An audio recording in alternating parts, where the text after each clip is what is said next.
The wind howls across an empty plain. It carries ice in its breath and darkness in its wake. There are no cities, no walls, no doors to close against the cold. Only the sky, endless and indifferent, and a small group of humans huddled together as night falls. Because the temperature drops, their bodies begin to tremble. Because predators roam in the dark, their hearts pound faster. Because rain and snow soak exposed skin, illness follows. Exposure leads to weakness. Weakness invites death. And so, necessity becomes invention. In the flicker of a fragile fire, beneath a jagged cliff face, humanity makes a decision that will shape its destiny, to carve safety from the wild, to build shelter not just from stone and bone, but from understanding. Before humans built shelters, they found them. In regions like what we now call Europe and parts of Africa, early Homo sapiens sought refuge in caves and rock overhangs. These natural formations were not designed, but they were protective. Thick stone walls buffered against wind. Elevated entrances deterred predators. The earth itself became a barrier against cold. Cause and effect guided them. When storms struck, caves remained dry. When temperatures fell, rock retained warmth from daytime sun and firelight. Over time, they began to understand orientation, facing entrances away from prevailing winds. Hearths were placed strategically, smoke drifting toward openings. These shelters required no construction, but they required awareness, observation, and adaptation. Nature offered protection, but only to those who understood it. As glaciers advanced during the Pleistocene, survival demanded more than caves. In the vast tundras of regions like Siberia, there were no cliffs to hide beneath, so humans built. Archaeological sites reveal circular dwellings made from mammoth bones, massive ribs arranged like arches, tusks forming structural frames.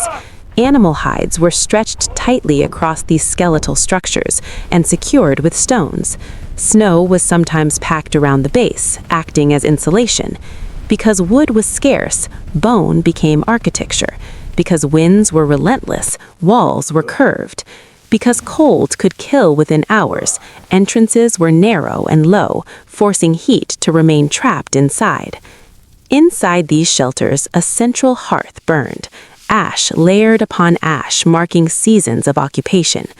Around that fire, clothing was stitched with bone needles, tools were sharpened, stories were told.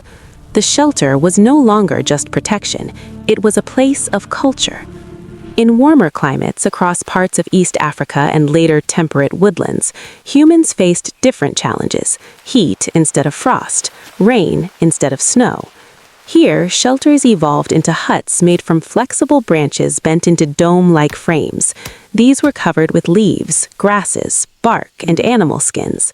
Materials were chosen not for permanence, but for variability. Because storms came suddenly, structures were lightweight and repairable. Because groups moved seasonally, shelters were temporary, designed for disassembly. The understanding was practical. Build with what the land provides. Build only as much as needed. Leave little behind. The environment dictated the design. The design reflected the mind.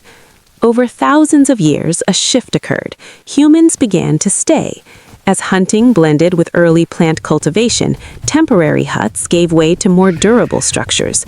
Mud mixed with straw hardened in the sun. Wooden posts were anchored deeper into the ground. Walls thickened. Layouts became intentional. Shelters were now arranged in clusters. Community formed around architecture. However, the limitations remained. No metal tools, no engineered blueprints. Yet innovation persisted. Trial and error refined methods. Observation became knowledge. Knowledge became tradition. The act of building transformed from immediate survival into shared memory. Prehistoric humans built with bone because they had no steel, with hides because they had no glass, with earth because they had no concrete. Every limitation shaped creativity.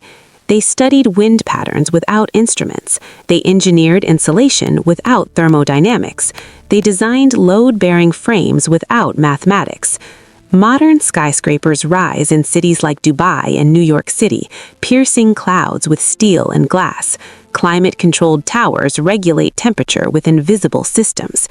We speak of architecture as innovation, but the instinct is ancient.